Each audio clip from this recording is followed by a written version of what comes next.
As I jokingly say, I've come by all my own mistakes and failures, quite honestly.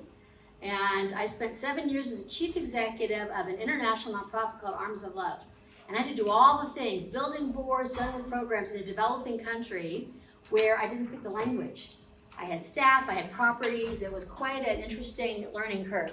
And so what I do now is I have my own consulting company, and what I love to do is help nonprofits on the journey to, you guys will each make your own mistakes in the ways that you go about doing it, but my great passion is to help you along the way. And I love working with startups. That really is my favorite space to work in. And all the dreamers in this room are really extraordinary, because nonprofit executives need to be dreamers. You guys, and people have no idea what the nonprofit space is really like to operate in. You're doing everything you have to do to run a regular business. Plus, you also have to raise money for your own salary. So a nonprofit, I'm going to try to talk you guys out of this, I'm joking. But it's just the dynamic of, it's the craziness. I always laugh, and I think nonprofit people are all a little crazy in all the right ways. And that's why I'm obviously right there with you all. I'm right there with you all and all that. But a nonprofit executive has to love what they do, work crazy hours doing what they do, with no complaint, make almost no money, and raise your own salary. It's like, why would any of us want to do this? Because we have passion. We have passion, we're driven, we have vision to do what we do. I wouldn't trade my nonprofit journey for anything. I've loved every bit of it. So today, what we're actually talking about is the very basic dynamic of starting the nonprofit. So what I want to know in this room, I know a couple of you in this room. I know Lorraine already has her nonprofit. This is Terry. I actually formed her nonprofit, so we've already worked together on a nonprofit. And the whole day today, too, by the way, let me just overview that. I'm obviously doing steps to forming a nonprofit. So if you have a nonprofit, there's going to be a lot of it's going to be repetition.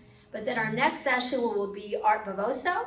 And Art is my mentor, and he will be leading a workshop on board development. If you weren't planning to stay, you're not going to want to miss that. He's taught me a lot about what I know and use today in board development. Thank you, Art. And then our next session after that will be Alex Koningsberg, who will be talking about tips and tricks for grant writing. And then at 3 o'clock, we're going to have a really wonderful panel. We have 4 nonprofit executives that all founded their nonprofits in Fort Collins. And they're all at different stages of their nonprofits, including one of them is Sarah Swanty with Animal Friends Alliance, who most of you would know and heard about. And she's obviously grown from a very, very small organization startup because she wanted to save cats to now they are probably multi-million dollars. Just built a new building with their capital campaign. So hopefully you guys will be able to join us through all of that. And then we end this afternoon over at the Canvas Credit Union, Canvas Stadium, the New Belgium porch at Canvas Stadium. It's not at Canvas Credit Union, it's not a New Belgium brewery, so it's a little confusing for people. So hope you guys will be able to join us. And with all that, I'm just going to ask a question here. How many people in this room already have your 501c3 nonprofit?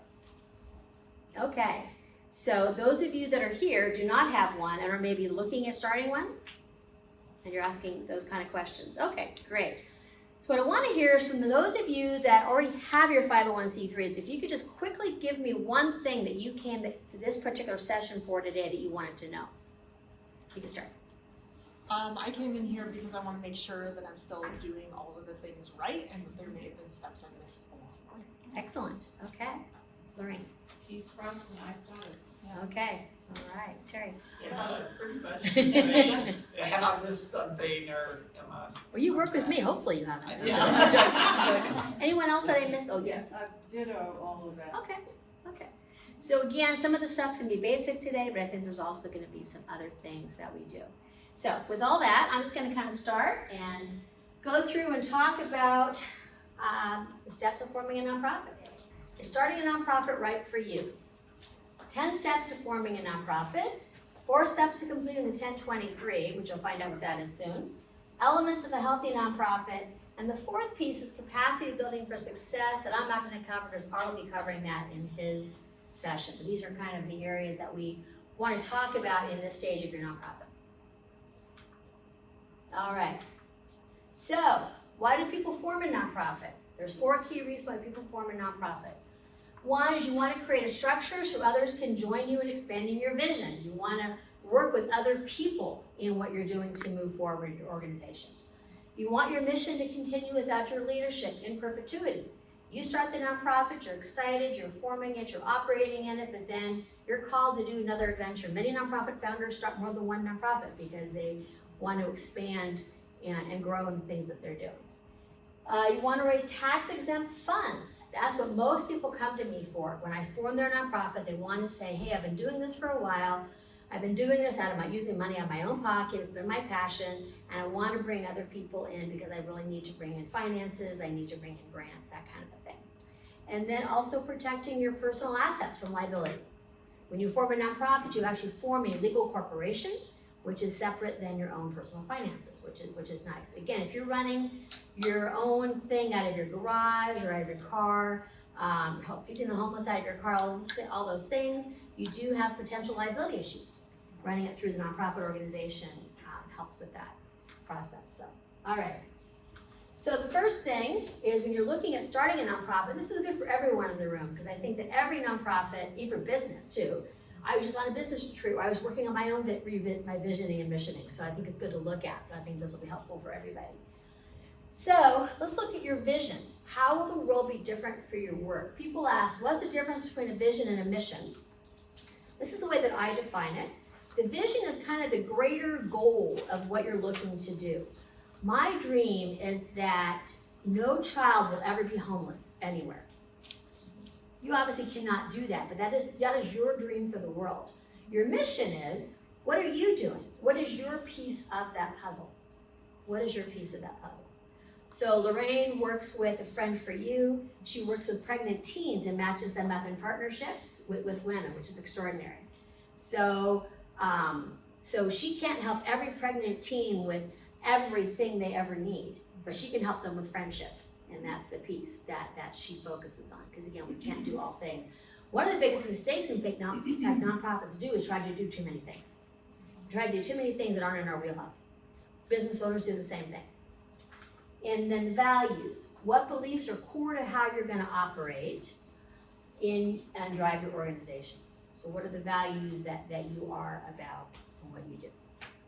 By the way, I can send this to anybody too.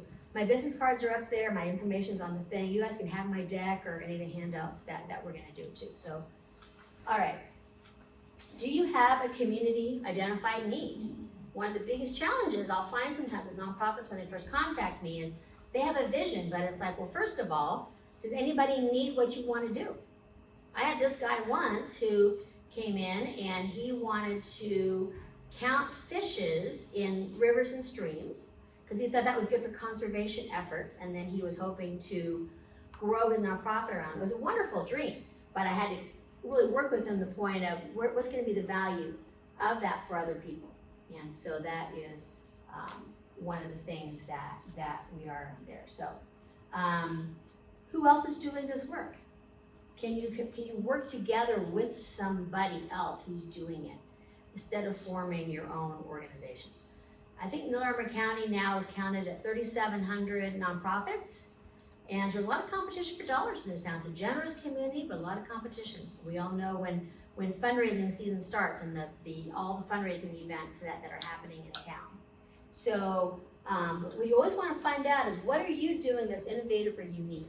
What sets you apart? Because the donor is going to want to know what sets you apart, and any grantor, etc. What sets you apart for somebody else? Okay. Do you have a team? Board members. Legally, you're going to need to have 3 board members to form your nonprofit and also to stay legal. It's one of the few things. The IRS does not require anything in the bylaws specifically, but this is one of the requirements that they do have, is that you do have 3 board members. State of Colorado also requires that. So you want to make sure that when you're getting ready to start your nonprofit that you do have people that are ready to join with you. And we're going to learn more in our next session about why having a board is so important. That's who's going to keep you focused, keep you going, help you with fundraising, all those kind of things. So, all right. Do you have volunteers or staff to identify to help you with your work? Lorraine runs a lot of volunteers through her. That's what it's all, a volunteer-driven organization. In fact, I believe Lorraine is still a volunteer as chief executive, which of course many nonprofits are. And that's another point of the fact that obviously nonprofits form and we pay our people. People do get paid, nonprofits grow, etc. But it's very, very, very uncommon, at least within the first 2 to 3 years, that a nonprofit founder is going to get paid by their organization. So I'll have many people will come to me and say, I want this to be my thing. I want to leave my job and this to be my passion and to do that, which is great. But as I said, can be some unrealistic expectations about all the expenses it takes to run the organization and also what it takes to pay salaries. So being prepared for the fact that you're going to make sure you have volunteers and people that are ready to help you in this, that are joining you within the dynamic. Okay. So, how do you actually run your programs? How do you practically address the needs of your constituents? By the way, you guys can ask me questions too, by the way. We got a lot to cover, and I need to finish just so you guys know by 12:40. Leave 10 minutes for questions, and we have 10 minutes before our next session. But you guys can please ask me questions. I'm just kind of going through some of these things. So again, how do you practically work with the people you want to work with? Do you have access to them? So again, sometimes we can have a dream and a desire, but we don't have any access, or we don't know those people, or who can introduce us to the people that we want to work directly with. Right here. So, do you and your team have the training and expertise to work with them? That's another big thing. So again, I met a woman who, she had a desire, she loved horses, and she wanted to have a nonprofit that taught equine therapy to women that were coming out of sexual trafficking and just abuse kind of issues. We formed her nonprofit. She actually went to school to get her bachelor's and her master's degree in therapy so that she could run this organization. It was quite extraordinary. And unfortunately, her funding fell through and she ended up having to close her nonprofit. But it was an example of the fact that she was just a general, I don't remember what her first bachelor was in, but she didn't have the skills that it took to run that kind of an organization, so she went back to school and did that. There's another woman that I worked with in town here, and she and I first met actually in a meeting in this room a couple years ago. And we just talked about the dynamics of this, and what does it take to run an organization? And at that time, she'd not finished a bachelor's degree. She had a career in many areas. She went back, and she's actually now in school getting her bachelor's degree in business administration so that she can run her nonprofit. Now, I'm not suggesting that everyone needs to go back to school and get a degree to run their nonprofit. That's not the thing. But just ensuring that you have the skills that you need to do what your calling is. And sometimes that could be education. It could bring somebody in that has education. It doesn't need to be you. Making sure you have that on your team. Okay, funding. Big question here. So as I mentioned in our third session today, we'll have a whole thing on tips and tricks for grant writing. But do you have a budget for the organization? One of the things that the IRS process does, the 1023 process, you have to complete a 3-year budget. And as I love that process when I do it with my clients, because it goes back to any of us, even if you started a business. You might have started a business even though you haven't started your nonprofit yet. You know the same dynamic of the income and expenses. So with the IRS, they want to know that you know the income and expenses that it takes to actually establish and run your nonprofit. So I'll come in with somebody, and often they have an idea of what salary they're gonna make and everything else, and I do the salary piece last because I go through all the expenses of the organization, and then we often either have to cut or greatly reduce the salary because of the fact again that the income, it takes 2 to 3 years to really build an income in a nonprofit, and plus that. But to get grant funding, you know, people will come and say, well, I'm gonna have all these grants funded me. So people have an expectation or understand there's all kinds of grant money out there, especially with all the pandemic money that's been kind of out there at this point. But those of you in this room that are running nonprofits and have applied for grants, you know exactly what I'm talking about when I say the fact that money is not easy to come by. It's a lot of work. And most chief executives are spending 50% or more of their time fundraising. And that's another thing that also people aren't necessarily expecting to do, the amount of time it takes to raise the actual money to do that. When you're a for-profit company, you have a product that you sell. And you can raise your price, you can market that, you have something that people actually want, and they're choosing you to deliver that product for them. In a nonprofit, as I said, you're competing with a lot of different people. for a lot of different dollars in the areas that you're operating in. That's why, again, going back to being unique. So you want to really make sure you've got a realistic understanding of what all this is going to cost and how much does it cost to raise that money. Grant writers, fundraising people, grant writing by itself, in fact, we'll hear about that later today, is a real specialty. So I personally do not do grant writing and fundraising consulting because I did it as a chief executive, but it really is a specialty area. And again, those of you that have written grants, I see a lot of head nodding out there that you're saying, yes, yes. So anyway, making sure that you're understanding this, and obviously if you're an existing nonprofit, making sure you're doing your budgets every year with your board so that you know what's coming up, what money's coming in, and what money's going out. All right, again, do you know what kind of income you need to have, and do you have a plan to raise the money? So if you're starting the nonprofit, typically, I would say almost 100% of the time, I would say actually it is 100% of the time, my nonprofit founders, it's a chicken and egg problem. You need to have a nonprofit to raise money, and you have to raise money to have the nonprofit, because you have to have the expenses raised to be able to do that. So most of the time, my founders are the ones that are putting the personal money in to start the nonprofit, and that can be done usually either as a loan or as a donation. You can make a donation to your nonprofit, or as I said, loan the money and then the nonprofit pays you back. Yes, Candace? Do you have a recommendation on which one's better? It really depends on a person's personal financial situation. Many of us don't have the money that we would want to invest in that. And so sometimes putting it in and having the organization pay you back is a better option for someone that doesn't have that. If you can, contribute the money yourself and not pull it back out again, allows your organization to grow a little faster, because the money that you donate to the organization then allows you to pay for other expenses within the organization. Yes, Candace? Does that tend to give future donors confidence in your own confidence in the nonprofit if you don't create it as a loan? Well, the donors are not usually going to know. Oh, There'd okay. be no, a 990 tax return is available to the public, but a donor is not going to know where funds are coming from in that way. So, Okay. yeah. If you're looking at a balance sheet, you'd see a loan on there, but it, wouldn't be. But again, most donors or people in the general public wouldn't see that. So, but that's usually the two ways. And also, there's a friends and family run. Just like you're starting a business, a friends and family run, asking friends and family to help you fund the nonprofit. Okay, and then again, how are you managing the finances and issuing donor receipts? This is a whole nother world that you're getting into, because again, when you have your own company, so one of the things that I do is I do financial management for small nonprofits. So I have a pretty wide experience in what this operates like. You're creating your separate QuickBooks system, you're tracking your donor income that comes in, because you have to create receipts legally.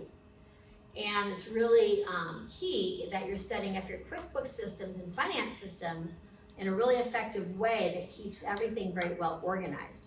Because one of the things that happens, for example, I own my own small business. I have my personal accounts and I have my business accounts. If mine gets switched up and mixed up, it happens to every entrepreneur. We grab the wrong check, we use a credit card, it just happens. I can fix that fairly easily within my books and make it fine. In the nonprofit world, once you've started taking donations and money ends up in your bank account that's not supposed to be there, they call that fraud. And so I use words like fraud and jail, not to scare you, but to scare you just a little bit. Because we read all the time, don't we, about nonprofits ending up using money inappropriately for personal benefit. And a lot of the times, it's done on purpose. And that's part of my job when I'm working with people, is to kind of sort that through. I've had people that I have not worked with because I have felt like their motives were not right for why they were starting the nonprofit. And they wanted to kind of just not pay as much taxes on their business. And I was like, no, it doesn't work that way. You have a board of directors. They can vote you out of your board. They can vote you out of your nonprofit. You don't want to do that. But at the same time, it's always really important to have somebody on your team, bringing somebody in that has an expertise in looking at it. Most nonprofit founders that I work with are not trying to do anything wrong with the finances, they just don't know. So just make sure that you're protecting yourself and have everything done accurately so that you're honoring your donor and honoring, of course, yourself and your programs. So, All right, like I had a client once, I was doing finance, I did a formation, I did her finance work, and she started using the company debit card to like buy things. And she could not understand, she wasn't trying to steal money, but she said, well, I'm taking a salary. It's like, no, we have to pay you salary, and then you take your salary, and then you buy things, like other people do when they take salaries from the organization. Again, I've seen it more than once, so, yeah. Thankfully, I no longer work with that client anymore, but anyway. All right. Okay, there we go. Marketing and outreach.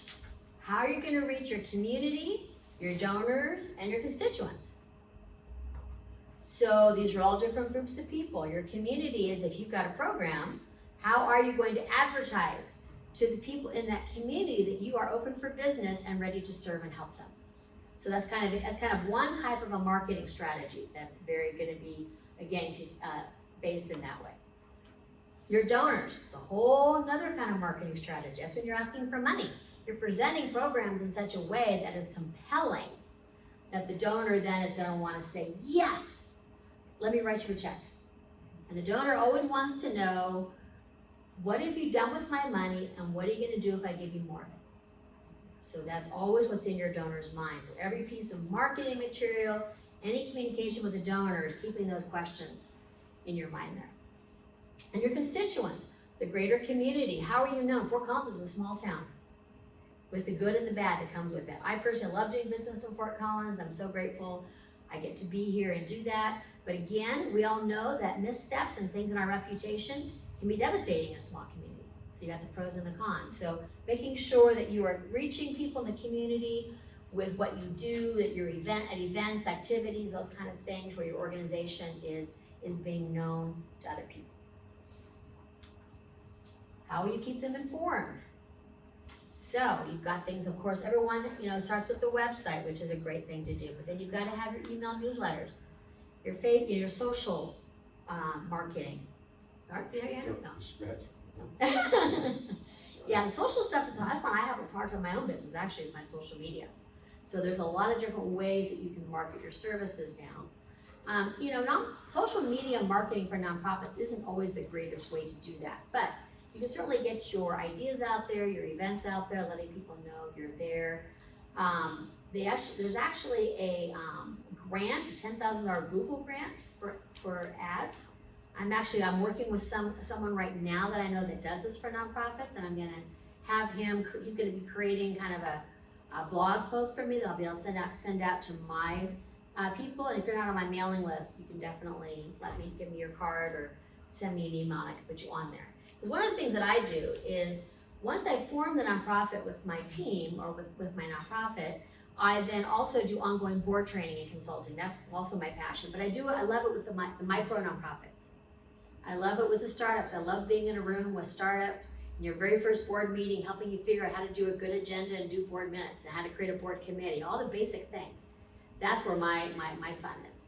But I also do these, I have every couple of weeks I send out training materials for nonprofits on all of these kind of topics. So if you want to be on my mailing list, again, just make sure you let me know. But anyway, all that to say is, this is how you need to have a strategy for forming the nonprofit and then again, communicating how all that's going to happen. Okay, if you're not ready to start a nonprofit yet, what do? Consider volunteering in the community. A lot of you are probably already doing that. Most nonprofit founders and lovers are already doing all that. You probably are already doing your nonprofit in itself. So take a job at a different organization. Going back to getting some skills. Work for somebody else. It's particularly an area that you want to do. Go work as one of the greatest ways to get experience is to go to work as a development role. I was a development director at different times in my career in marketing. That's one of the best ways to really get a skill set of being a nonprofit leader, is to be able to raise money, because your organization is not going to be successful unless you and your board can raise money. It just can't be. So this is a great way to learn the operations of it. Serve on a board of directors, same thing. If you're not already on a board, find an organization that you're already committed to and interested in, that's involved in the same area that you're in. Serve on their board first. See what it works like.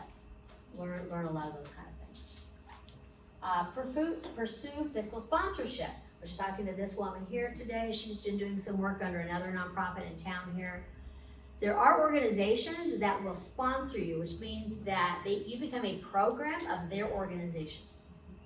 They manage your income and expenses. You don't have to have your own QuickBooks system, donor receipting, all of the structures, your board. You have your own board probably, but to work on your program area. But it really is a great way to see if the nonprofit's gonna fly, to see if you can bring in the money you want, to see if you can make the connections that you need while working under somebody else.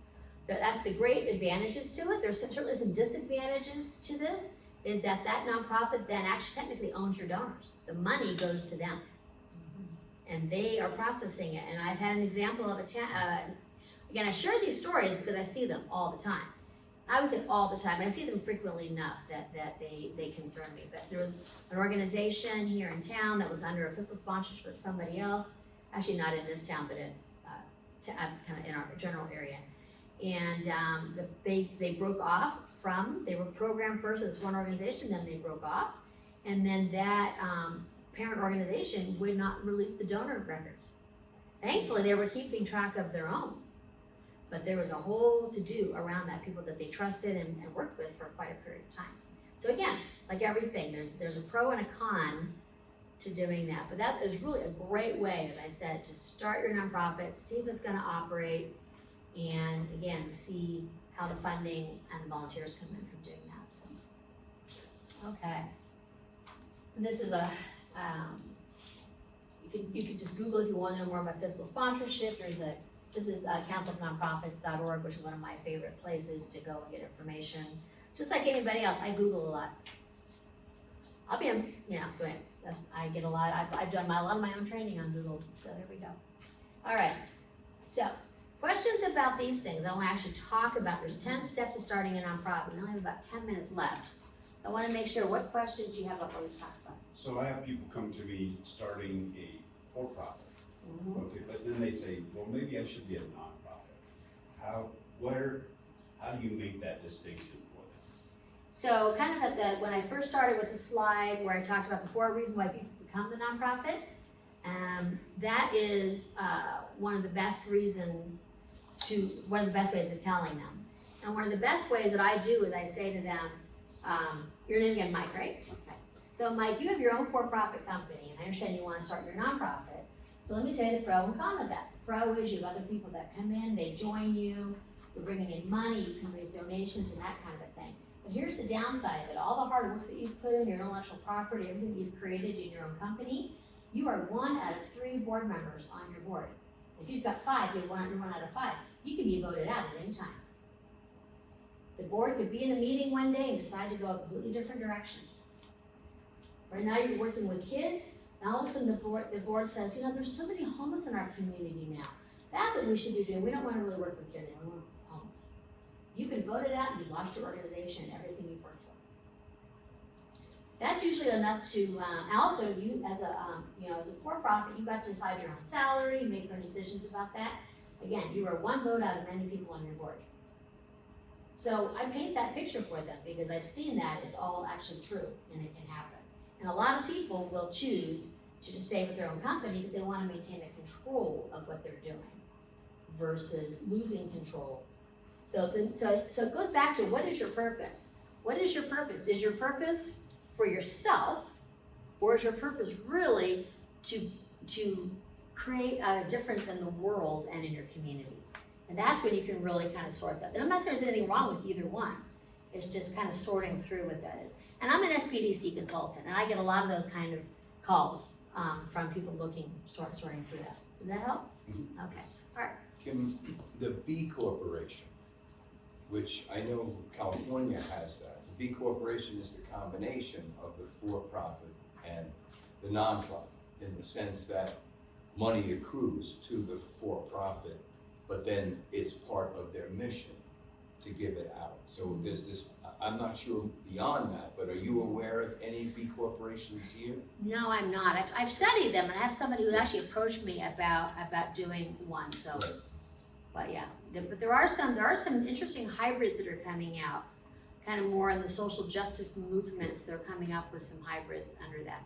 The reality is, it's a tax structure. An IRS nonprofit is a tax structure, just as a, different corporation is. So we'll see what the IRS does on that. So the next pieces we're gonna talk about, do you have another question?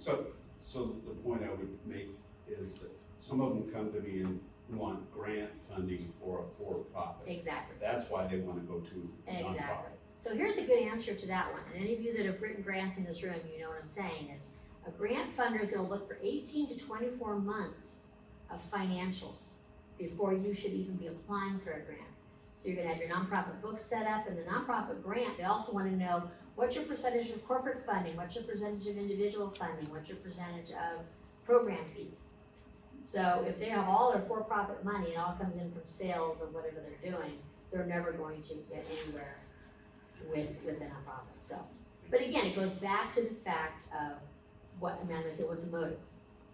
And clearly in that case, we're looking for, and I meet people that really want to do good, and they just want to expand their business because their businesses have a social component to them.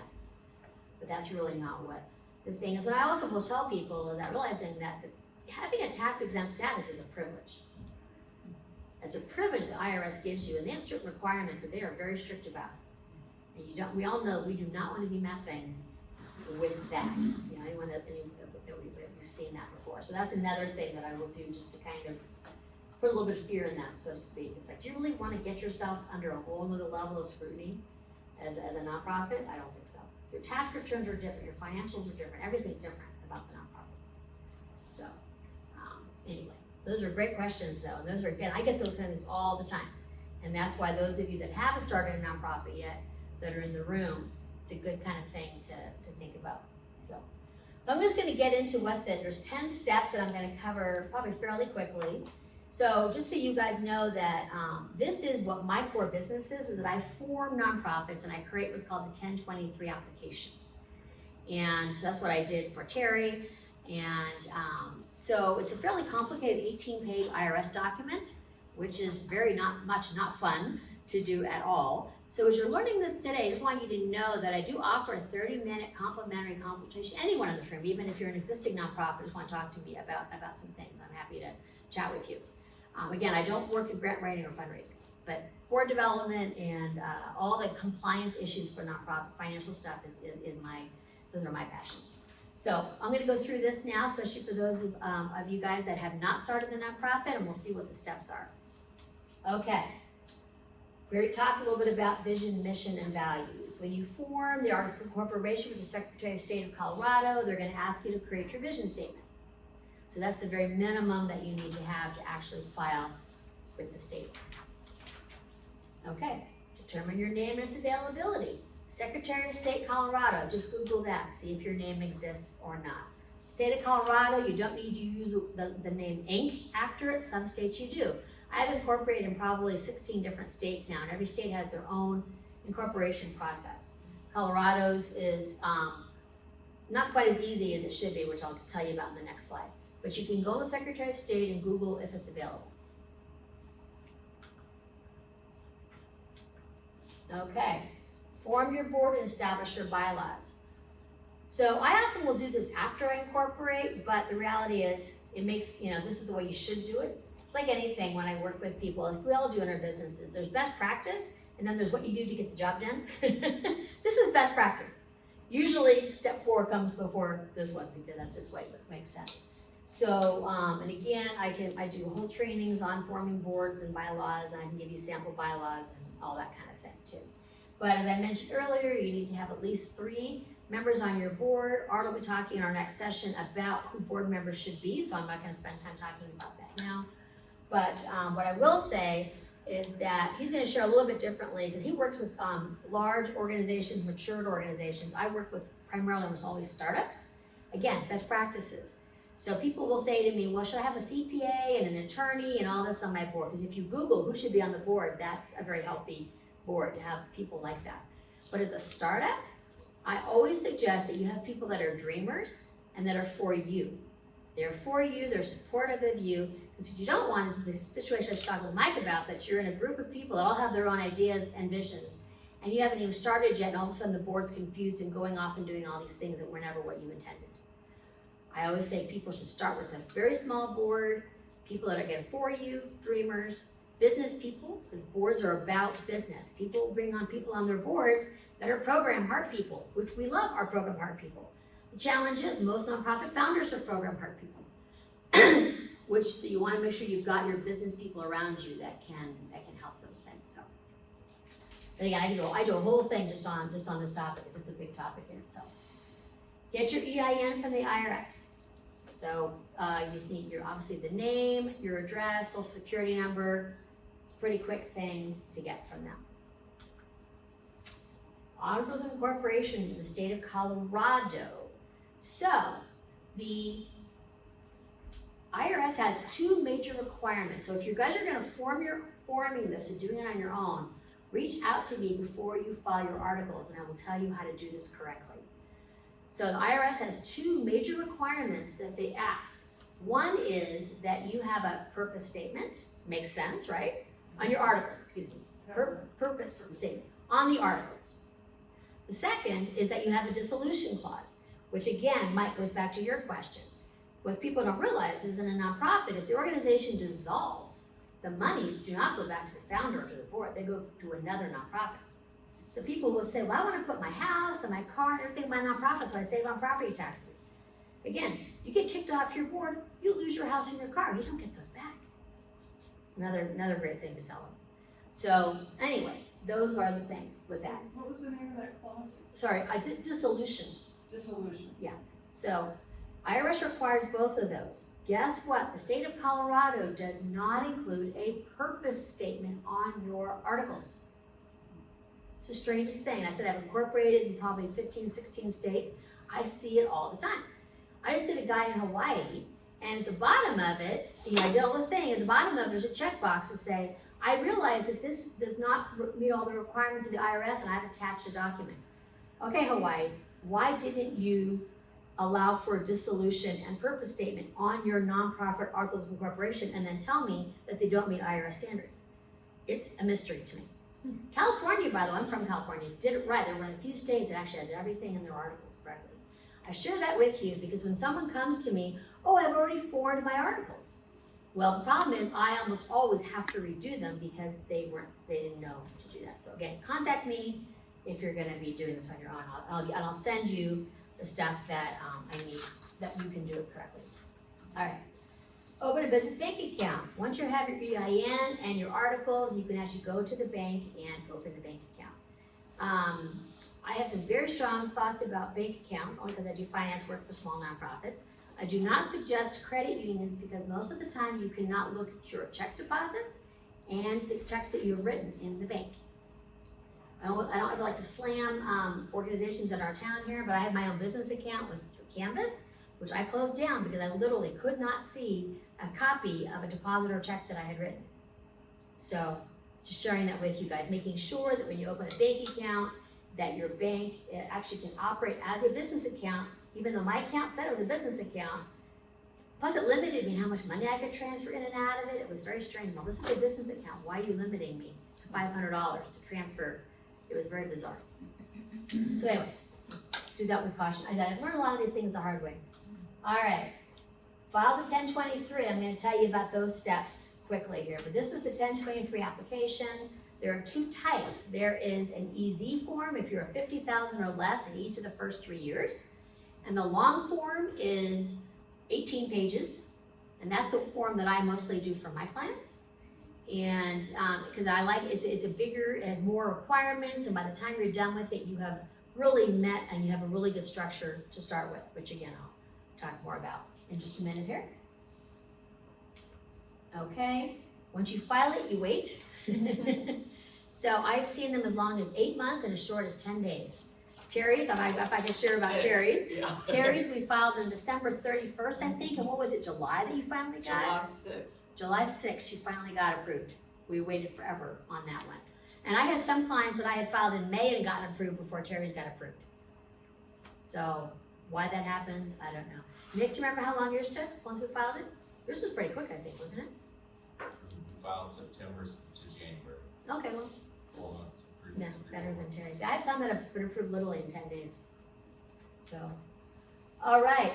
this is something I'm not really gonna get into, I just want it to be on your radar for those of you that are in the room that already have your nonprofits.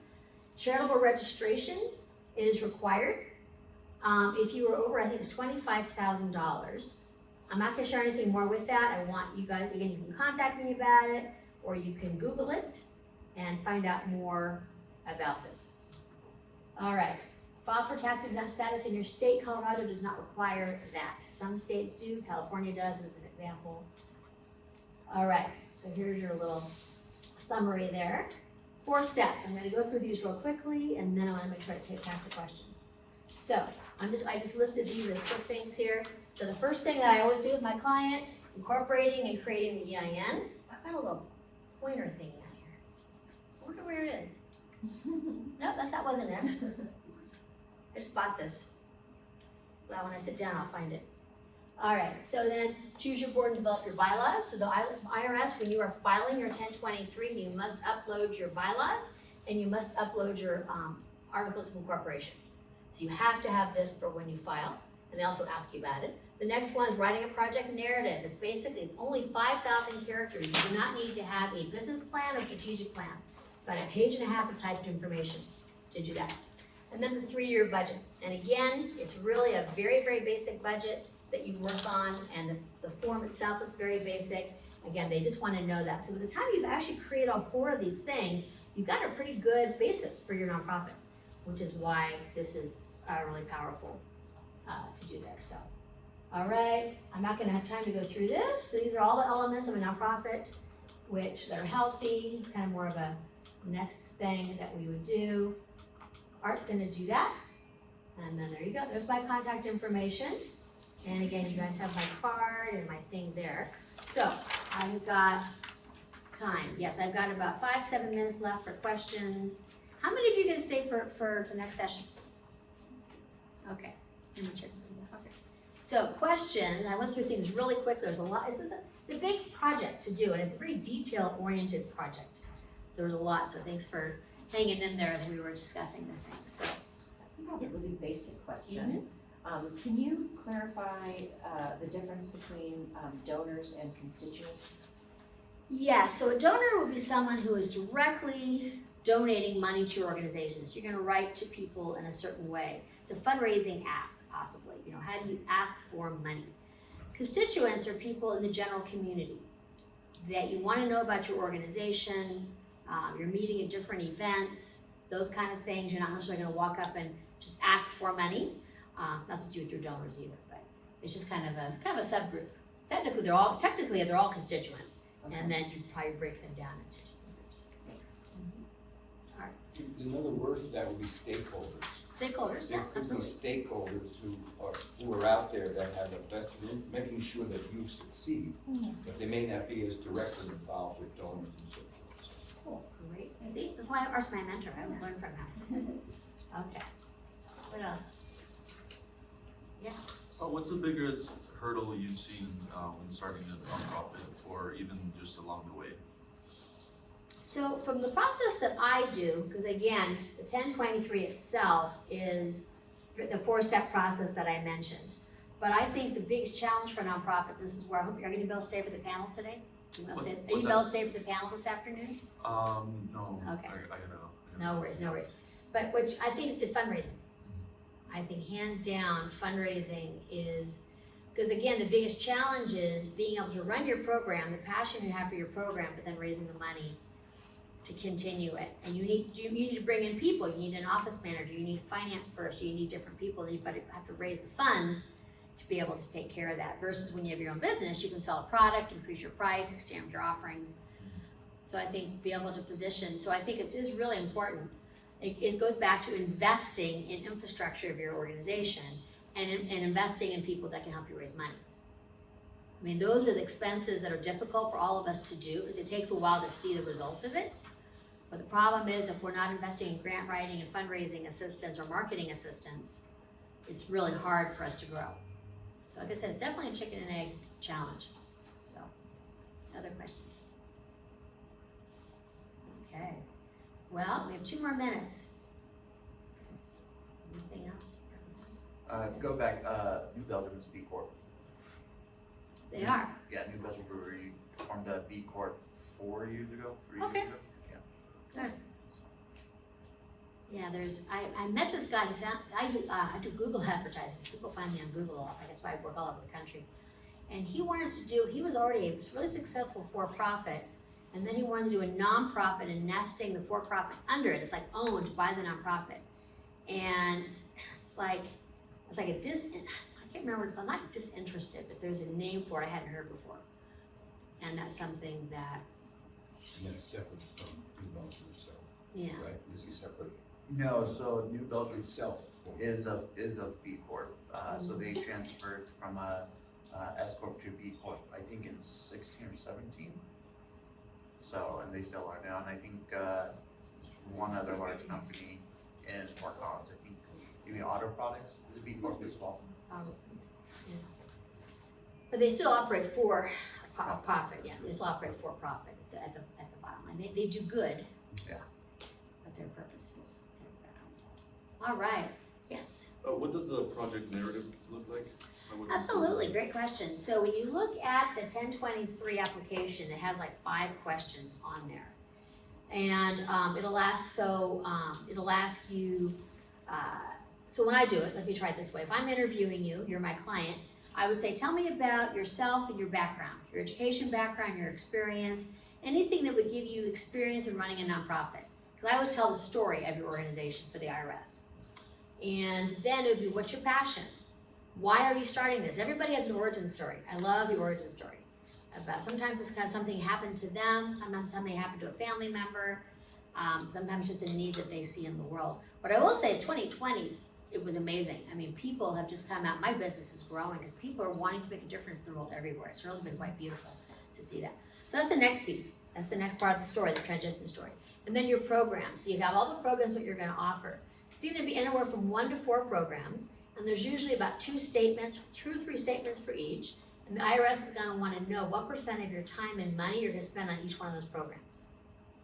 And then the 4th piece that we write about is where's the funding gonna come from.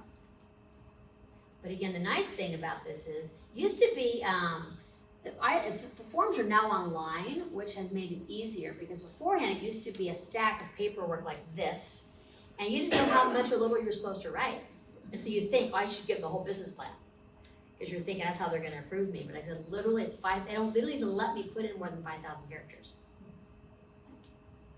So, but, and that's pretty much, that's the narrative. And like I said, a 3-year budget is pretty easy too. On average, what would you estimate on average the cost is to start a nonprofit, to form a nonprofit? Well, if you do it on your own, the fees for the 1023 long form is $600. And then the short form, which is 50,000 or less, which I really don't recommend people do, but some people will do that. 50,000 or less is $275. And then the state of Colorado is $50. And then if you hire someone like myself or others to do it, then your costs increase from there. And I say this in a way is not necessarily just promoting me, but what I will tell you is I've had numbers of people that I've had to fix that have done LegalZoom and other organizations like that. People get taken for a lot of money and they don't do a good job for them, and I've had to fix probably about 5 of them. So anyway, so being careful, you get what you pay for, right? Oh, yeah. And I would say the nonprofit, what I've seen with the other people out there doing it, attorneys will charge $5,000 to $15,000 and do less work than what I do, because they don't do the consulting fees. They just do the filling out the forms. All right, I want to give you guys a break. And like I said, grab my card, get on my calendar. I do a 30-minute discovery call session if you just want to chat some more. We'll have to do that. Hope you're going to be able to stay to hear the amazing Art Bovoso talk about board development. And here we go. Thanks, you guys.